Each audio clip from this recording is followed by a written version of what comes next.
ما شاء اللہ لا حول ولا قوة إلا بالله العلي العظيم.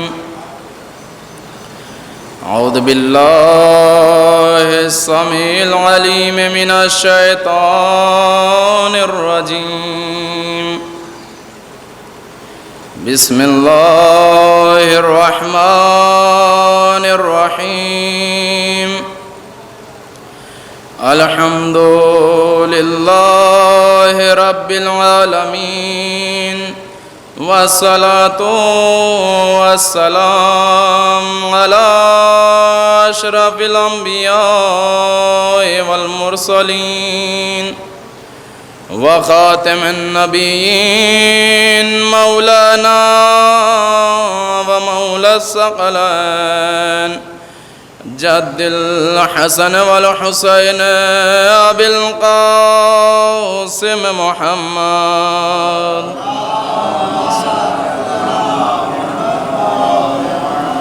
بسم الله الرحمن الرحيم. إنما يريد الله ليذهب عنكم الرجس أهل البيت ويطهركم تطهيرا.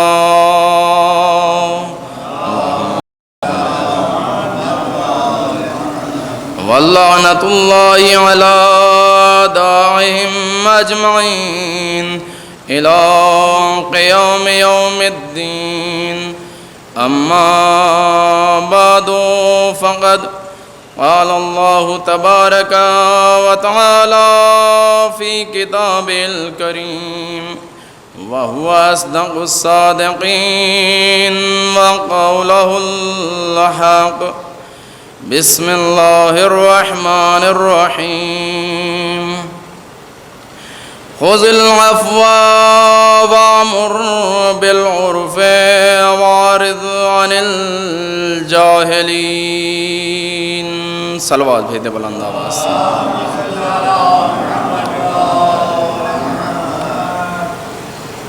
عزیزان و بزرگان، گرامی قدر مومنین،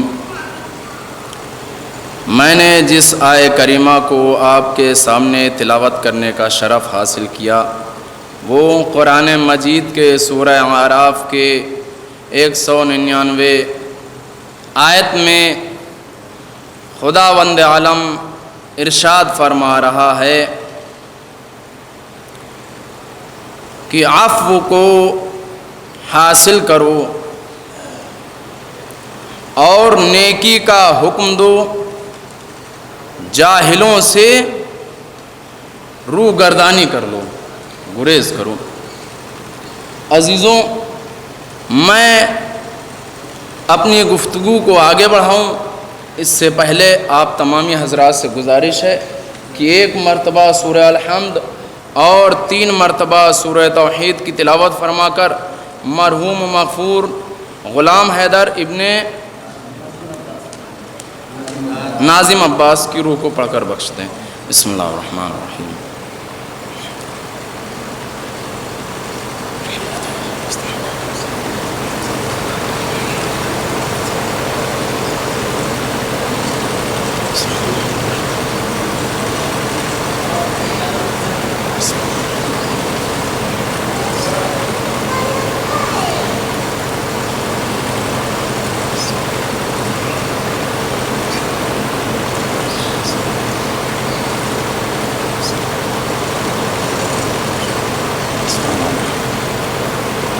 بر محمد و آل محمد صلی اللہ علیہ وسلم.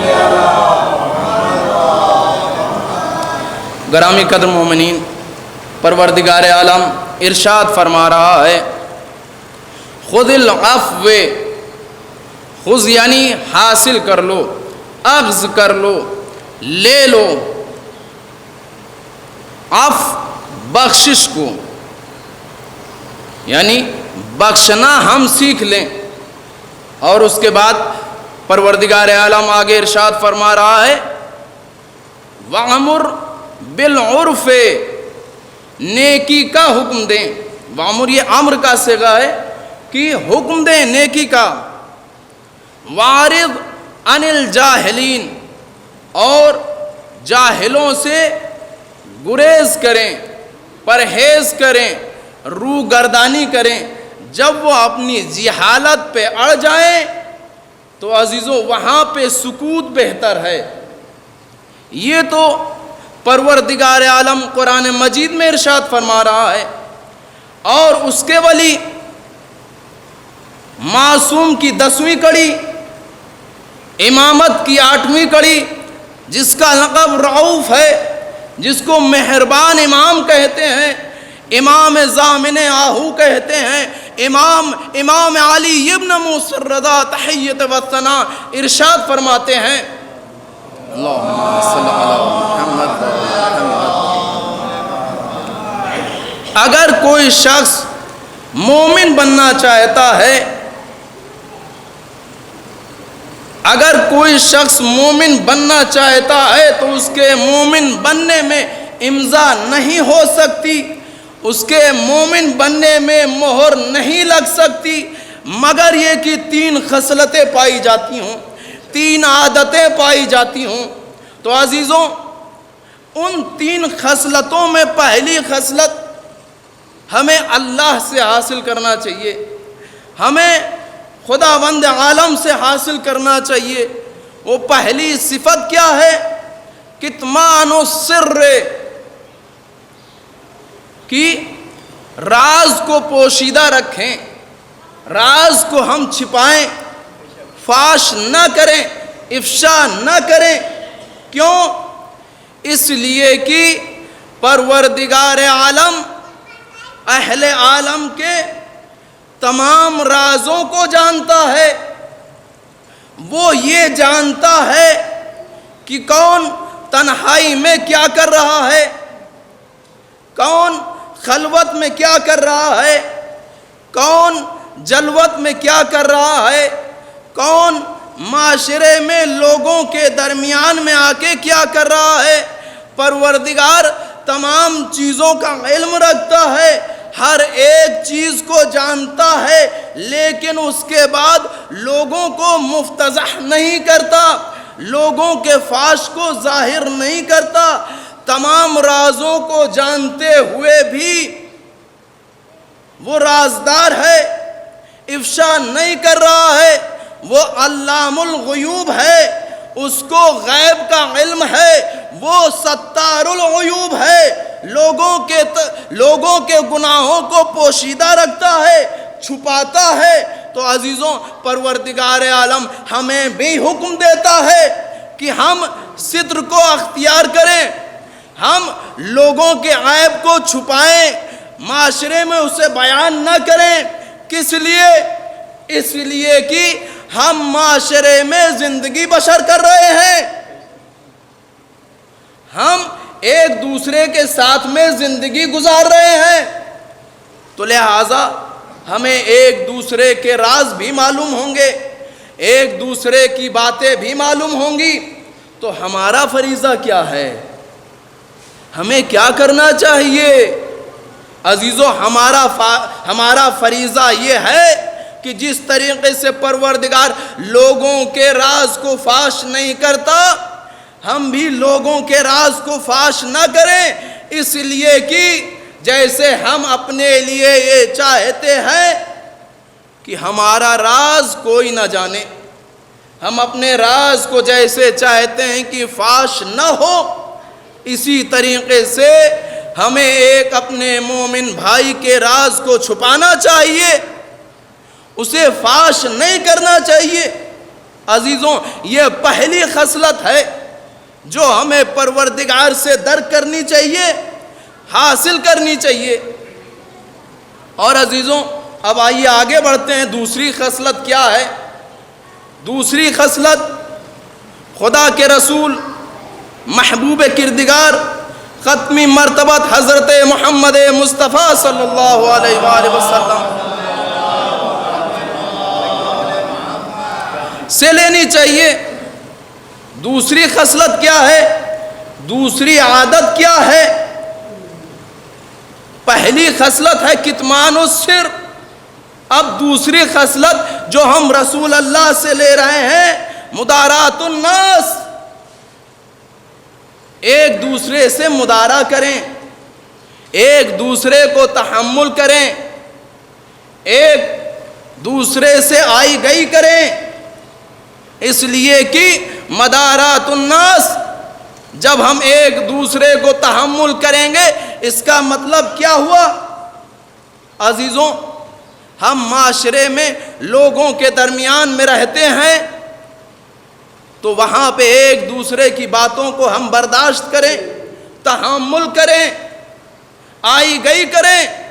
کسی کے سامنے آ کے نہ کھڑے ہو جائیں، کسی کے مقابل میں نہ آئیں، فساد و فتنہ نہ برپا کریں، کسی کے اوپر ظلم و ستم نہ کریں. یہ صفت ہمیں رسول اللہ سے لینی چاہیے. اور عزیزان گرامی، اگر یہ تین خصلتیں کسی کے پاس آ گئی ہیں، کسی کے اندر موجود ہیں، تو اس کی زندگی خدائی زندگی ہو جائے گی، اس کی زندگی نبوتی زندگی ہو جائے گی، اس کی زندگی علوی زندگی ہو جائے گی، ولایتی زندگی ہو جائے گی. مدارات الناس، جس طریقے سے رسول اکرم لوگوں کے درمیان میں رہ کے ایک دوسرے کی برداشت کرتے تھے، اسی طریقے سے ہمیں بھی برداشت کرنا چاہیے. اس کا مطلب کیا ہوا عزیزوں؟ رسول کو لوگ فوش دیتے تھے، رسول کے اوپر ظلم و ستم کیا، لیکن رسول اللہ نے برداشت کیا. خدا رحمت کرے امام خمینی رحمت اللہ علیہ کہ جب ان کے پاس کوئی عروس و داماد یعنی دولہا اور دلہن عقد کے لیے ان کے پاس جب وہ آتا تھا، عروس و داماد کہتے تھے آقا میرے لیے عقد پڑھیں، نکاح پڑھ دیں. تو عزیزوں امام خمینی رحمت اللہ علیہ نکاح پڑھنے کے بعد ان سے ایک جملہ کہتے تھے. وہ جملہ کیا تھا کہ آپس میں جائیں، مل جل کر زندگی گزاریں، آپس میں مدارا کریں، سکون کی زندگی گزاریں. لیکن عزیزوں یہ ہمارے معاشرے میں کہاں پائی جاتی؟ اگر آپس میں مل جل کر ہم رہیں گے تو کبھی جھگڑا نہیں ہوگا. عزیزوں جو یہ آج طلاقیں ہو رہی کس بنیاد پر؟ آپس میں مدارا نہیں ہے. عزیزوں اپنے ہندوستان میں تو یہ کم ہے، باہر دوسرے ممالک میں دیکھیے بہت زیادہ طلاقیں ہو رہی ہیں. کس لیے؟ صرف آپس میں مدارا نہیں ہے، ایک دوسرے کو تحمل نہیں کر رہے. جب ہم ایک دوسرے کو تحمل کریں گے، آپس میں مل جل کر رہیں گے، تو وہی ہمارا گھر جنت کا نمونہ بن جائے گا. اور اس کے برخلاف اگر ہم مدارا نہیں کر رہے ہیں تو وہی گھر جو جنت کا نمونہ ہے وہ جہنم کا نمونہ بن جائے گا. اور عزیزوں اسی طریقے سے ہمارا معاشرہ ہے. جس طریقے سے ہم باہم معاشرے میں زندگی گزار رہے ہیں، تو عزیزوں معاشرے میں بھی ایک دوسرے کی بات کو سنیں. اگر کسی نے غلط بات کہہ دی ہے تو اسے ہم تحمل کریں، اپنے اندر یہ قوت پیدا کریں، اپنے اندر ایسی کیپیسٹی بنائیں کہ اگر سامنے والا نازیبا الفاظ ادا کر رہا ہے تو اسے ہم تحمل کریں، اسے برداشت کریں. اگر عزیزو ہم تحمل کریں گے، ہم برداشت کریں گے، تو عزیزو ہمارا معاشرہ بہشت کا نمونہ بن جائے گا. اور اگر ہم ایسا نہیں کریں گے تو جہنم کا نمونہ بن جائے گا. ایک صلوات بھیج دیں بلند آواز سے. تو عزیزوں جب رسول اللہ کو یہ معلوم ہوا کہ مکہ مکرمہ میں رسول کے دشمن رسول کے اوپر ظلم و ستم کرتے تھے۔ جب رسول کو یہ خبر ہوئی کہ وہ رسول کو قتل کر دینا چاہتے ہیں، رسول کے اوپر حملہ کرنا چاہتے ہیں، تو پروردگار عالم نے رسول کو خبر دی اور ختمی مرتبت نے مولائے متقیان کو اپنے بستر پہ سلا کے مکے سے مدینے کی طرف ہجرت کی۔ اور عزیزوں، جب رسول مدینے تشریف لے گئے تو وہاں پر 8 سال زندگی گزاری۔ جب قوت پیدا ہو گئی، طاقت مل گئی، تو دوبارہ مکے کو فتح کیا، اور مکے کو فتح کرنے کے بعد سب سے پہلے رسول اللہ نے مولا علی کو لے کے خانہ کعبہ گئے، اور خانہ کعبہ میں تمام بتوں کو صاف کیا، رسالت کی دوش کے اوپر چڑھ کے تمام بتوں کو خانہ کعبہ سے پاک کیا، توڑا۔ اور عزیزوں، صرف یہی نہیں کیا بلکہ کفار قریش کو اسیر بنا لیا، ان کو قیدی بنا لیا۔ اب جب کفار قریش قیدی بن گئے، اسیر ہو گئے، تو عزیزوں، جتنے رسول کے صحابی تھے، رسول کے چاہنے والے تھے، رسول کے ماننے والے تھے، بڑے خوش تھے، اس لیے کہ رسول کے اوپر وہ ظلم و ستم کر رہے تھے۔ اور عزیزوں، وہ کفار سے مخاطب ہو کے کہتے تھے الیوم یوم الملحمہ، یعنی آج کا دن جو ہے وہ گوشت کرنے کا دن ہے، یعنی ہڈی پسلیاں ایک کر دینے کا دن ہے۔ اور بڑے خوش تھے، اور کفار قریش سے کہتے جاتے تھے الیوم یوم الملحمہ، آج کا دن وہ ہے کہ ان کے گوشت سے ہم کباب بنائیں گے، ان کے گوشت کو ہم قیمہ قیمہ کر دیں گے، ان کے گوشت کو ہم بھون دیں گے، جلا دیں گے۔ لیکن رسول اللہ نے کیا کہا؟ لا، الیوم یوم المرحمہ، آج کا دن رحمت کا دن ہے، آج کا دن بخشش کا دن ہے، آج کا دن آزاد کر دینے کا دن ہے۔ عزیزوں، اسی لیے بی بی جناب زینب سلام اللہ علیہ، اللہم صل بی بی نے یزید کے دربار میں کیا کہا تھا؟ یبنت طلقا، یہ کس لیے؟ بی بی نے کہا تھا ہے میرے جد اعلیٰ کے آزاد کردہ غلاموں کے بیٹے، تجھ میں اتنی جرات، تجھ میں اتنی ہمت آ گئی کہ تو مجھ سے کلام کرے۔ اور عزیزوں، اسی رسول کے لیے قرآن قصیدہ پڑھ رہا ہے، وَمَا أَرْسَلْنَاكَ إِلَّا رَحْمَةً لِّلْعَالَمِينَ، اے میرے حبیب، اے میرے رسول، میں نے تجھے نہیں بھیجا مگر یہ کہ رحمت بنا کر بھیجا۔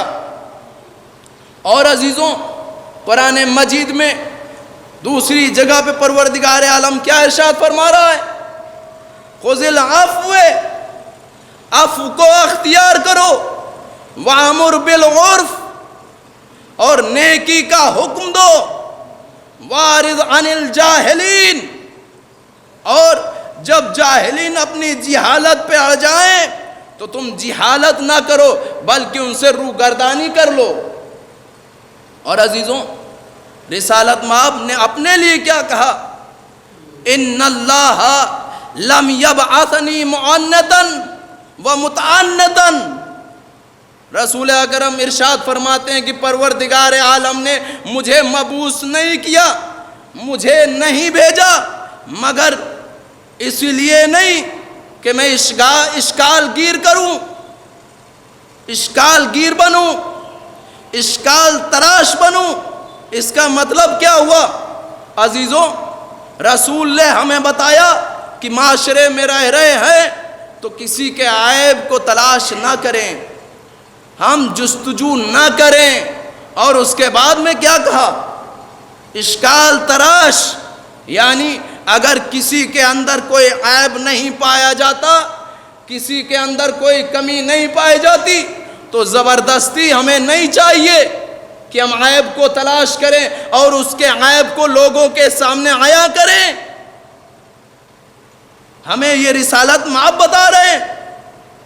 عزیزوں، جب رسول اللہ کے اوپر لوگ غلط الفاظ استعمال کیا کرتے تھے، ظلم و ستم کیا کرتے تھے، تہمتیں لگایا کرتے تھے، کبھی ساحر کہہ رہے ہیں، کبھی جادوگر کہہ رہے ہیں، تو عزیزوں رسول کے چاہنے والوں کو تکلیف ہوا کرتی تھی۔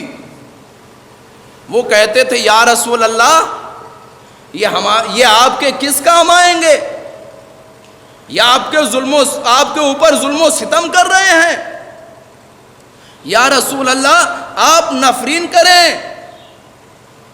جیسے ہی رسول اللہ سے انہیں بد دعا کی طلب کی کہ آپ ان کے لیے بد دعا کریں، تو رسول نے کہا چشم علی عینی علی راسی، چلیے آئیے ہمارے ساتھ۔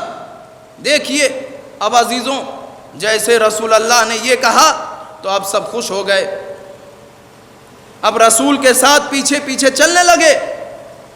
اب رسول جیسے ہی مسجد میں پہنچے، اب پیچھے آپس میں گفتگو کر رہے ہیں کہ رسول سراپا رحمت ہیں، اور اگر انہوں نے اپنی زبان سے نفرین کر دی تو یہ تباہ و برباد ہو جائیں گے، یہ نابود ہو جائیں گے۔ اب عزیزوں جیسے رسول اللہ مسجد میں تشریف لے گئے اور محراب میں پہنچتے ہی اپنے عمامے کو ایک جگہ پہ رکھا اور اس کے بعد اپنی داڑھی کو پکڑتے ہیں، اور عزیزوں رسول اللہ نے اپنی داڑھی کو پکڑا، رسول کی آنکھوں سے آنسو جاری ہیں، یہاں تک کہ روایت میں ملتا ہے رسول کی داڑھی آنسوؤں سے بھر گئی اور رسول کے آنسو سینے تک پہنچ گئے۔ اور اس کے بعد رسول اللہ پروردگار سے بیان کرتے ہیں پالنے والے یہ میرے امتی ہیں، پروردگارا یہ کچھ نہیں جانتے، اللہم اہد قومی، پالنے والے یہ میری قوم ہے، اسے ہدایت فرما، فَإِنَّهُمْ لَا يَعْلَمُونَ، پالنے والے یہ میرے مقام کو نہیں جانتے، یہ میرے مرتبے کو نہیں جانتے، یہ جاہل ہیں، انہیں ہدایت فرما۔ اب عزیزوں جیسے رسول اللہ کی زبان سے یہ سنا تو اب عزیزوں صحابی آئے رسول کے سامنے اور کہتے ہیں یا رسول اللہ کیا آپ کی نفرین یہی ہے؟ تو عزیزوں رسول اللہ نے کہا کہ اے لوگوں، ان اللہ لم یجعلنی لعانا بل جعلنی رحمت، پروردگار عالم نے مجھے قرار نہیں دیا کہ میں لعن کروں، میں نفرین کروں، بلکہ پروردگار عالم نے بل جعلنی رحمت، بلکہ پروردگار عالم نے مجھے سراپا رحمت بنا کر بھیجا ہے۔ تو عزیزوں یہ ہمارے معاشرے میں کہاں پایا جاتا ہے؟ ذرا سی آپس میں تو میں ہو گئی، فوراً ہم نے اس کے لیے بد دعا کرنا شروع کر دی۔ پالنے والے تو سمجھنا، اور سب سے پہلے ہم خدا کو نہیں، سب سے پہلے مولا عباس کو یاد کرتے ہیں۔ مولا عباس آپ اسے سمجھیے گا، اس نے ہمارے ساتھ یہ کر دیا۔ عزیزوں اگر ہمیں مومن بننے کے اوپر اپنی مہر لگوانی ہے تو یہ خصلتیں ہمارے پاس ہونی چاہیے۔ عزیزوں رسول کا کردار دیکھیے کیا ہے، مدینہ منورہ میں جا رہے ہیں، راستے کے گلی کوچی میں ہے، سامنے سے ایک یہودی آ رہا ہے۔ جب عزیزوں یہودی کو آتے ہوئے دیکھا، رسول نے اس سے قرض لیا تھا، اب وہ رسول کو دیکھتا ہے، بہت ہی بے ادبی کے ساتھ رسول سے کلام کہتا، یا محمد میرے قرض کو دے دیں۔ تو عزیزوں رسول اللہ نے کہا کہ میرے پاس مال نہیں ہے، اگر ہوتا تو میں تیرا مال تجھے واپس کر دیتا۔ عزیزوں، لیکن اس یہودی نے رسول کی ایک نہ سنی، ناراض ہو گیا، اور ناراض ہونے کے بعد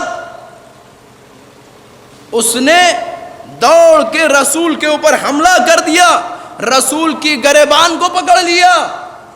اب جیسے ہی رسول کی گریبان کو پکڑنا تھا، وہاں پہ امیر المومنین موجود ہیں، رسول کے صحابی موجود ہیں۔ جیسے ہی سبھی یہ چاہتے ہیں کہ ہم دفاع کریں، گریبان کو چھڑائیں، آگے بڑھنا چاہتے ہیں، رسول نے کہا خبردار، ہرگز گریبان کو نہ چھڑانا، میں مقروض ہوں۔ اور عزیزوں، روایتوں میں ملتا ہے کہ رسول کو وہاں پر 24 گھنٹے کھڑا رکھا۔ عزیزوں، اگر ہماری کوئی گریبان پکڑ لے تو ہم لوگ کتنی جلدی ناراض ہو جاتے ہیں، پورے خاندان کو بلا لیتے ہیں، پورے قبیلے کو بلا لیتے ہیں کہ اس نے میرے گریبان پکڑ لی، اور فوراً ناراض ہو جاتے ہیں، لڑائی جھگڑا کرنے لگتے ہیں۔ لیکن یہاں پہ رسول کا کردار دیکھیے، امیر المومنین موجود ہیں، رسول کے صحابی موجود ہیں، لیکن سبھی کو منع کر دیا، کہا کوئی آگے نہیں بڑھے گا، خبردار۔ 24 گھنٹے وہیں پہ رسول اکرم کھڑے رہے، یہاں تک کہ اپنی نماز کو بھی وہیں پڑھا۔ رسول اللہ کے لیے کھانا آیا، وہیں پر رسول اللہ نے کھانا تناول فرمایا۔ اور عزیزوں، یہاں تک کہ روایتوں میں ملتا ہے کہ صبح نمودار ہو گئی، اور رسول کے صحابی آئے، لیکن رسول کے صحابیوں کے پاس بھی اتنی دولت نہیں تھی کہ اس یہودی کے مال کو دے دیں اور رسول اللہ کو چھڑا لیں۔ اب امیر المومنین بھی آ گئے، بہت ناراض ہیں، بہت اداس ہیں، لیکن مولا کے پاس بھی اتنا نہیں، یہودی کو دے کے یہودی سے رسول اللہ کو چھڑا لے۔ اب رسول اللہ نے اپنے سر کو جھکایا ہوا ہے، اس کے چہرے کی طرف نہیں دیکھ رہے ہیں کہ وہ شرمندہ ہوگا، وہ پریشان ہوگا۔ اب عزیزوں، وقت گزرا، جب اس نے دیکھا رسول اللہ نے سبھی کو منع کر دیا ہے، کسی کو آگے بڑھنے نہیں دے رہے، جب دیکھا رسول اللہ کے اندر یہ حلم پایا جاتا ہے، تو عزیزوں فوراً رسول اللہ کے قدموں کے اوپر گر پڑا۔ جب پہلے آیا تھا تو بے ادبی سے بولا تھا، لیکن اب کیا دیکھ رہے ہیں کہ رسول کے قدموں کے اوپر گر گیا ہے، اور گرنے کے بعد کیا کہہ رہا ہے؟ اشہد ان لا الہ الا اللہ و اشہد ان محمد رسول اللہ، میں گواہی دیتا ہوں کہ خدا ایک ہے اور آپ اس کے رسول ہیں۔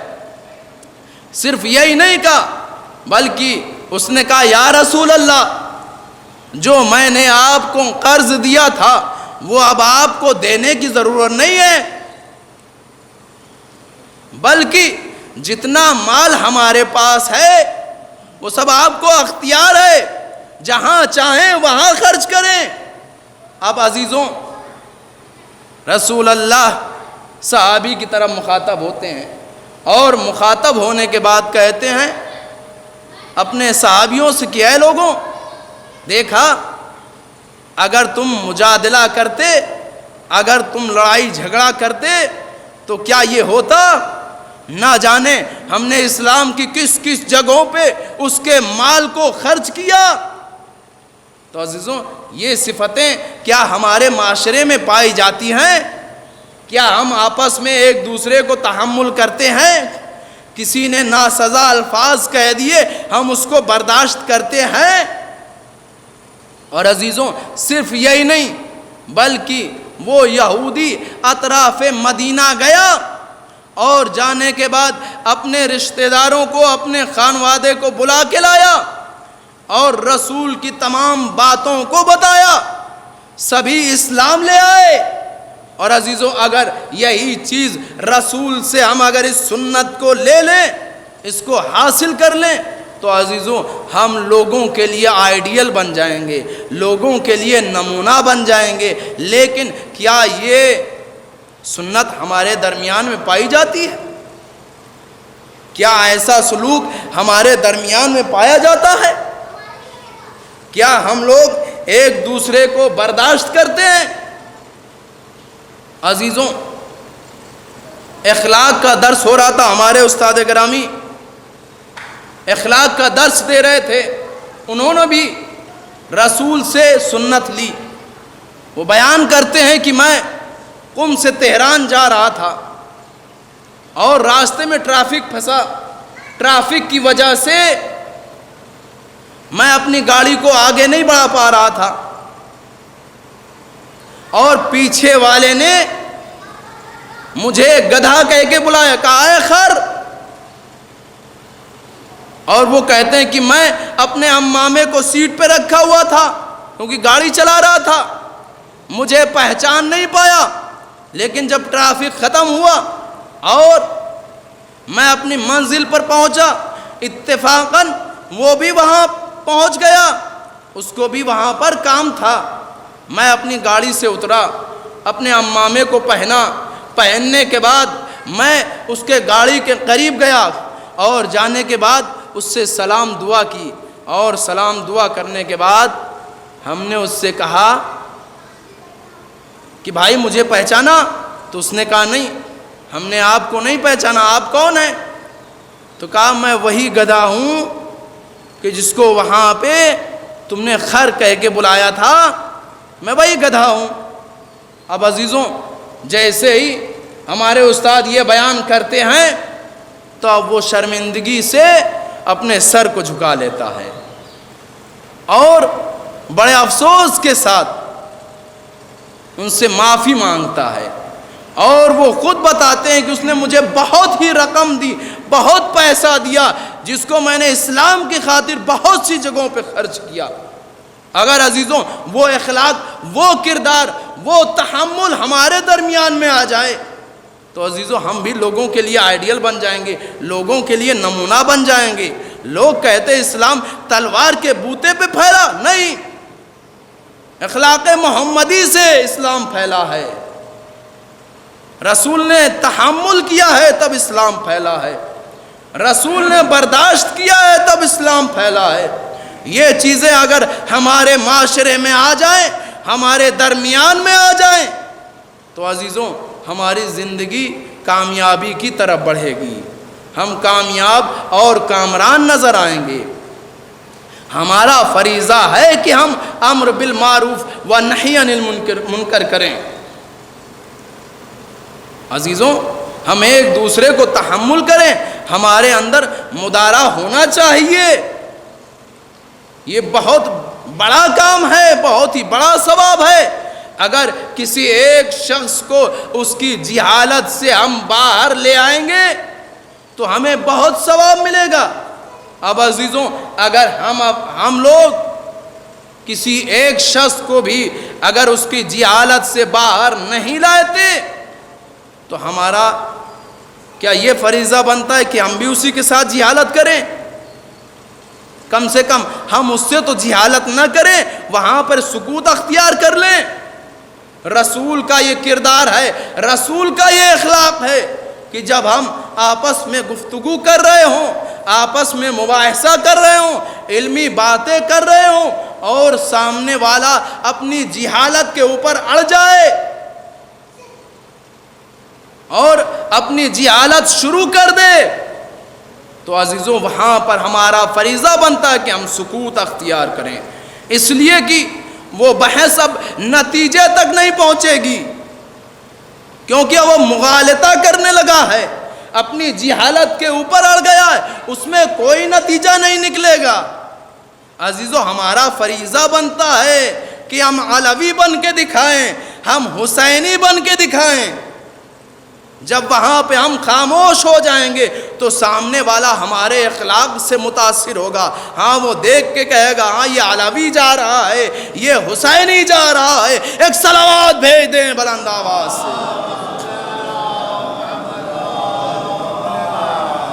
اور عزیزوں تیسری خصلت ہمیں اہل بیت سے لینا چاہیے, وہ کیا؟ فالصبر علی الباساء والضراء, کہ ہم صبر کو سیکھیں, سختیوں میں بھی آسانی میں بھی. عزیزوں صبر کی مثال بالکل اسی طریقے سے ہے کہ جیسے بدن اور سر کی ہے.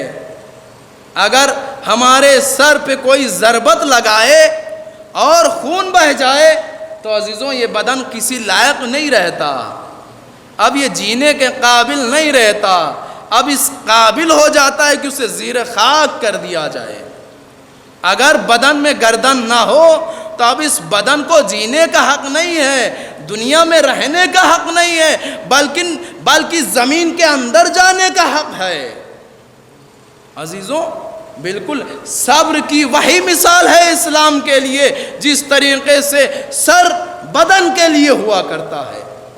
تو ہم میں صبر ہونا چاہیے, ہم میں تحمل ہونا چاہیے, ہمیں برداشت کرنے کا معدہ ہونا چاہیے. جس کے اندر یہ 3 خصلتیں پائی جاتی ہیں اس کے مومن ہونے میں مہر لگ جائے گی, اور جس کے اندر یہ خصلتیں نہیں پائی جاتی ہرگز مومن ہونے میں اس کے امضا نہیں ہوگی. عزیزوں صبر ہم اہل بیت سے حاصل کریں کہ اہل بیت کو دیکھیے, چاہے جتنی مشکلیں آ گئی ہوں, چاہے جتنا پریشان ہو, لیکن ہر مقام پہ انہوں نے صبر کیا. بعد رسول کی وصیت کے مطابق رسول نے مولا علی سے کیا کہا؟ اے علی میرے بعد صبر کرنا. اور عزیزوں بے شک امام علی نے صبر کر کے دکھایا. رسول کو چھوڑ کے سبھی چلے گئے. بعد رسول جس ڈیوڑھی کے اوپر رسول آ کے سلام کیا کرتے تھے اسی ڈیوڑھی کے اوپر لکڑیاں جمع کر دیں اور دروازے پہ آگ لگا دی. اور باب ازا جلتا ہوا دروازہ شہزادی کے پہلو پہ گرا دیا گیا, لیکن مولا علی نے صبر کیا. کون؟ جو 2 انگلیوں سے در خیبر کو اکھاڑ رہا ہے, اس کے گلے میں رسی کا پھندا ڈالا گیا لیکن صبر کر رہے ہیں. عزیزو یہی نہیں, آگے دیکھیے امام حسن مجتبی کے جنازے میں تیر برسائے گئے, مولا حسین نے صبر کیا. آگے دیکھیے کربلا کے میدان میں آئیے عزاداروں, امام حسین کے سامنے امام حسین کے بھائی قتل کر دیے گئے, امام کے بیٹے قتل کر دیے گئے, بھتیجے شہید ہو گئے, لیکن صبر کر رہے ہیں. عزاداروں جناب زینب سلام اللہ علیہا کے سامنے بھائی کو 3 دن کا بھوکا پیاسا شہید کر دیا گیا, لیکن بی بی نے صبر کر کے دکھایا کہ ہمارے اندر بھی وہی چیز ہونا چاہیے, ہم بھی صبر کریں, ہم بھی تحمل کریں. ارباب ازا روایتوں میں ملتا ہے کہ بی بی دو عالم حضرت فاطمہ زہرا محشر میں آئیں گی تو کس انداز سے آئیں گی؟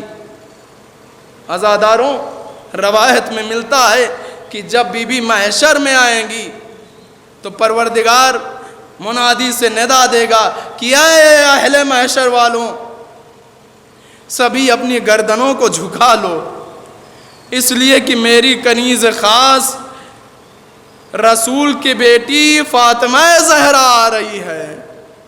عزاداروں صرف یہ نہیں, روایتوں میں بلکہ ملتا ہے کہ پروردگار حضرت آدم سے کہے گا اے آدم تم ابو البشر ہو, لیکن میری کنیز آ رہی، اپنی گردن کو جھکا لو۔ اے نوح، تیرا نوحہ مجھے پسند ہے لیکن اپنے سر کو جھکا لو۔ اے ابراہیم، اپنے سر کو جھکا لو۔ عزاداروں روایتوں میں ملتا ہے پروردگار کہے گا اے یوسف تم اپنے حسن پہ ناز کرتے ہو لیکن اپنے سر کو جھکا لو۔ ارے فاطمہ محشر میں آ رہی ہے۔ عزاداروں روایتوں میں ملتا ہے پروردگار ندا دے گا اے موسیٰ تم مجھ سے کلام کیا کرتے تھے، تم مجھ سے ہم کلام ہوتے تھے لیکن اپنے سر کو جھکا لو۔ ارے میری کنیز محشر میں آ رہی ہے۔ عزاداروں روایتوں میں ملتا ہے عجب نہیں یہ بھی ہو پروردگار رسول کو حکم دے اے محمد اپنے سر کو جھکا لو، اے علی اپنے سر کو جھکا لو۔ عجب نہیں رسول خدا اور مولا علی کہے اے پالنے والے یہ تو میری بیٹی ہے، اے پالنے والے یہ تو میری بیوی ہے، ارے پھر میں سر کو کیوں جھکاؤں؟ عجب نہیں آواز آئے اے رسول، اے علی فاطمہ اس حالت میں آ رہی ہے، برداشت نہیں کر سکو گے۔ خدا کوئی غم نہ دے سوائے مظلوم کربلا کے۔ ارباب عزا جب بی بی محشر میں آئیں گی روایتوں میں ملتا ہے کہ بی بی کے ہاتھ میں ایک جناب علی اصغر کا وہ کرتا ہوگا لہو لعان عزاداروں، اور ایک ہاتھ میں مولا عباس کے کٹے ہوئے بازو ہوں گے۔ عزاداروں اس ہاتھ میں مولا حسین کی قمیض ہوگی۔ عزاداروں روایتوں میں ملتا ہے ارے اسی ہاتھوں میں محسن کا جنازہ ہوگا۔ روایتوں کے فکرے ہیں عزاداروں، ارے اسی ہاتھوں میں خون آلودہ مولا علی کا امامہ ہوگا۔ عزاداروں جب بی بی محشر میں آئیں گی تو عزاداروں محشر میں آنے کے بعد پروردگار سے کہیں گی اے پالنے والے ارے میری محسن کی کیا خطا تھی کہ لوگوں نے اسے شہید کر دیا۔ ارباب عزا خدا کوئی غم نہ دے سوائے مظلوم کربلا کے۔ روایتوں میں ملتا ہے بی بی کہیں گی اے پالنے والے ارے میری بیٹی زینب کی کیا خطا تھی، ارے جس کی رضا چھین لی گئی، ارے جس کو بازاروں میں پھرایا گیا، ارے جسے درباروں میں پھرایا گیا۔ ارباب عزا اس کے بعد بی بی کہیں گی پالنے والے ارے میری پوتی کی کیا خطا تھی، ارے جس سکینہ کے رخسار پہ تماچے مارے گئے، ارے جس کے کانوں سے گوشوارے چھین لیے گئے۔ ارباب عزا کتاب لحوف میں ملتا ہے عزاداروں جب پروردگار یہ بی بی کی صدا سنے گا تو پروردگار کہے گا اے زہرا اے سیدہ تم نے اپنے مقدمے کو درج کیا ہے، مقدمے کے طور پہ اپنے گواہ کو پیش کرو۔ عزاداروں جیسے بی بی یہ سنیں گی بی بی کہیں گی پالنے والے اس سے پہلے بھی مجھ سے مسلمانوں نے گواہ مانگے تھے لیکن میرے گواہوں کو ٹھکرا دیا تھا۔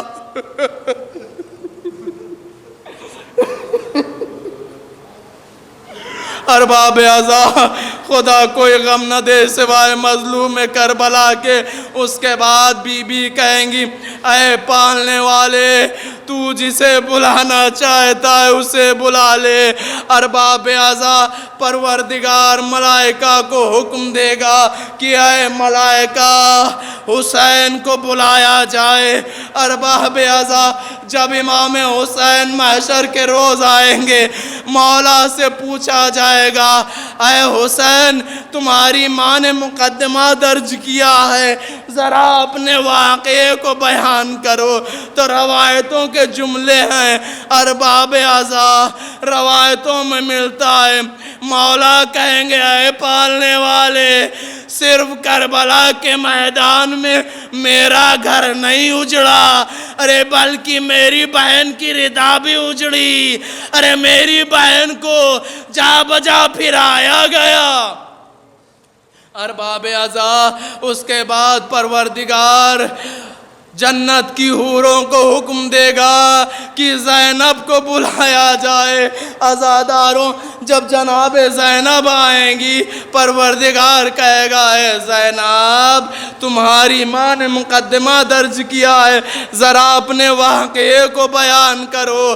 ارباب عزا، جناب زینب کہیں گی اے پالنے والے، صرف میں تنہا نہیں تھی بلکہ میرے ساتھ میرا بھتیجا، ارے جس کے ہاتھوں میں ہتھکڑیاں، ارے پیروں میں بیڑیاں، گلے میں لنگر موجود تھا۔ ارباب عزا، اب پروردگار ملائکہ کو حکم دے گا اے ملائکہ، ارے سید سجاد کو بلایا جائے۔ ارباب عزا، جب سید سجاد کو بلایا جائے گا تو پروردگار سے سید سجاد کہیں گے اے پالنے والے، میں تیری بارگاہ میں بالکل اسی طریقے سے آنا چاہتا ہوں جس طریقے سے 11 محرم کو مجھے کربلا سے کوفہ لے جایا گیا۔ ارباب عزا، اب عزاداروں روایتوں کے جملے ہیں، وہ اونٹ دوبارہ زندہ ہوں گے، پھر مولا سجاد تمام بیویوں کو ان خالی پشت پہ بیویوں کو سوار کریں گے، اور اس کے بعد مہار کو پکڑ کے میدان حشر میں آئیں گے۔ عزاداروں، اس سے پہلے ایک بات عرض کرتا چلوں، اگر کسی شریف گھرانے کی بیٹی کی شادی کسی مالدار کے وہاں کر دی جائے، اگر اس کو کوئی تکلیف ہوگی، کوئی پریشانی ہوگی، تو وہ سب سے پہلے اپنے بھائی کو نہیں بتائے گی، اپنے بابا کو نہیں بتائے گی، اپنے چاچا اور اپنے ماموں کو نہیں بتائے گی، بلکہ سب سے پہلے اپنی ماں کو مصیبت بتائے گی۔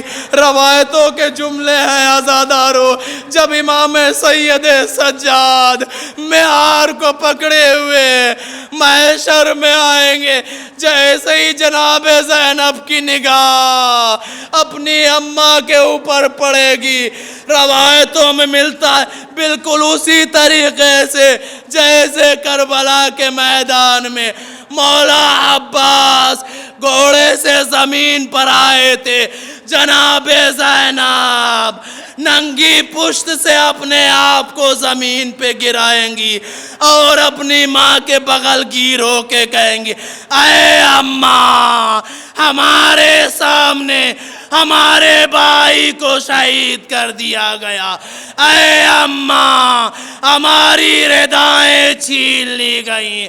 عزاداروں، روایتوں میں ملتا ہے پروردگار سے بی بی کہیں گی اے پالنے والے، میں اپنے بیٹے حسین کو دیکھنا چاہتا ہوں۔ ارباب عزا، روایتوں میں ملتا ہے پروردگار کہے گا اے سیدہ، اگر تو اپنے بیٹے کو دیکھنا ہی چاہتی ہے تو میدان حشر کے بیچ میں دیکھو۔ عزاداروں، جیسے ہی بی بی کی نگاہ پڑے گی، ارے کیا دیکھیں گی کہ بدن میں سر نہیں موجود ہے، رگے گردن سے خون جاری ہے، خون بہہ رہا ہے۔ یہ منظر دیکھ کر بی بی کو غش آ جائے گا، یہاں تک کہ رسول اللہ بھی گریہ کرنے لگیں گے۔ محشر میں ایک تلاطم مچ جائے گا، چاروں طرف صرف ایک ہی صدا آئے گی، یا حسین واہ حسینہ، یا حسین۔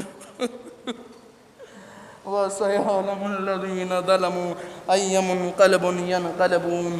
بار الہ، تجھے بحق محمد وآل محمد کا واسطہ اس مختصر سی عبادت کو اپنی بارگاہ میں قبول منظور فرما۔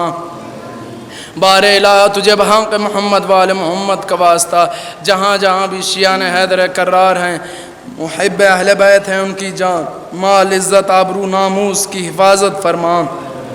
بار الہ تجھے بحق محمد وال محمد کا واسطہ ہم تمامی افراد کو و تمامی جہان اسلامی کو اس کرونا وائرس اس وبا سے نجات عنایت فرما، اور جو اس وبا میں مبتلا ہو گئے بحق عابد بیمار کے صدقے میں انہیں شفائے کاملہ و عاجلہ عنایت فرما۔ بار الہ تجھے بحق محمد وال محمد کا واسطہ مرحوم کے درجات کو بلند فرما اور مرحوم کی مغفرت فرما۔ بار الہ تجھے بحق محمد وال محمد کا واسطہ خون منتقم حسین امام زمانہ کے ظہور میں تعجیل فرما اور ان کے ناصر و مددگار میں شمار فرما۔ ربنا تقبل منا انک انت السمیع الدعاء۔ آپ تمامی حضرات سے گزارش ہے کہ 1 مرتبہ سورہ الحمد اور 3 مرتبہ سورہ توحید کی تلاوت فرما کر مرحوم غلام حیدر کی روح کو پڑھ کر بخش دیں۔